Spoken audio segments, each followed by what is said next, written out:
Pink, A Hairy Tale by Angela Blumenthal.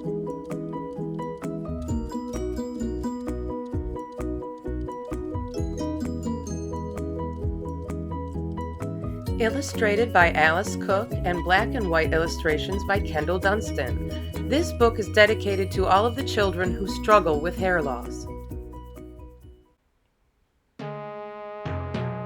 Not too long ago, a brave young girl once battled cancer. She fought it with all of her might.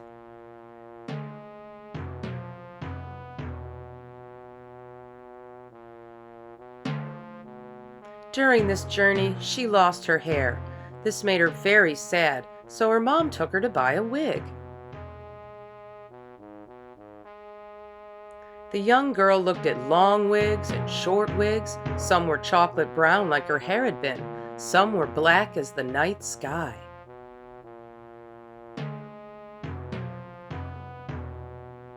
"Wouldn't you like to try being a blonde?" her mother asked as she placed a wig on the girl's head. Looking at herself in the mirror, the young girl laughed. "I look like my doll at home. My doll never gets sick, so this isn't for me," she sighed. She thought of her pink dollhouse in her pink bedroom. Suddenly, she saw it. Towards the back of the store, she spied a curly pink wig. "Yum! It looks like cotton candy!" She ran and thrust it on her head, giggling as she looked in the mirror. "My favorite color!" she squealed.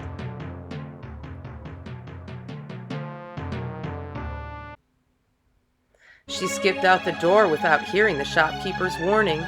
"Be careful of its powerful magic." Her mother, having heard it, chose to ignore the advice. Parents rarely believe in magic. Everywhere she went, people stared at her wig. People had been giving her looks of pity for months because of her illness, but now she knew they were staring because they were jealous of her pink hair.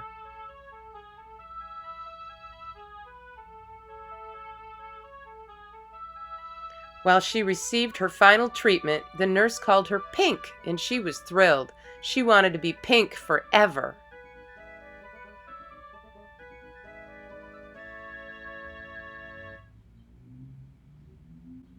When she finally arrived home that night, she couldn't remove the wig. Gazing into her mirror, she realized she didn't want to take it off. She combed and brushed it, wishing that it could be her own real hair.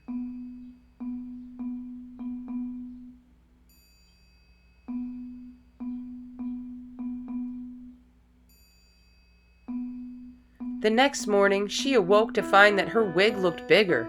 "Mommy, my wig is growing," she told her mother. Her mother looked down as the wig grew an inch. "It's probably your imagination. Brush it out and it will be the same," she instructed Pink. Even having seen the magic, her mother would not believe it. Pink believed it, though. Her wig became bigger and bushier. Everywhere she went, Pink picked up passengers in her wig. She came home from school one day with pencil shavings, cobwebs, and used bubble gum in her hair.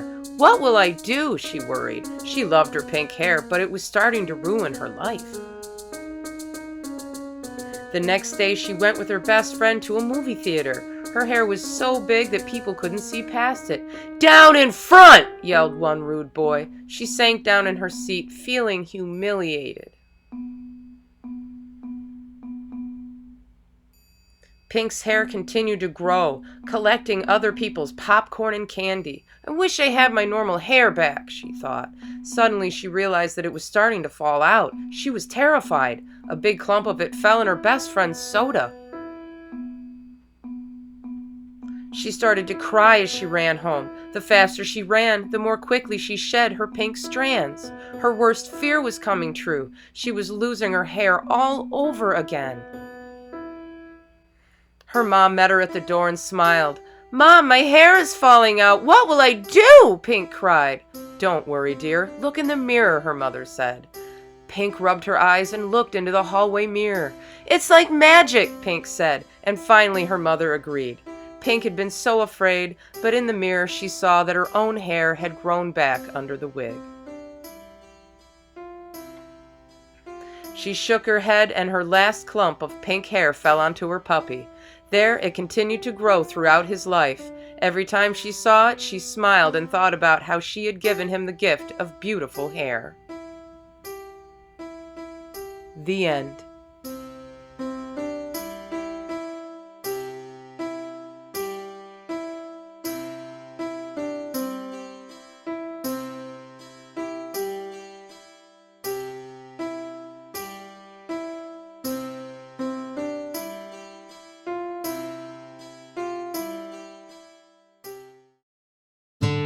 Thank you for reading this book.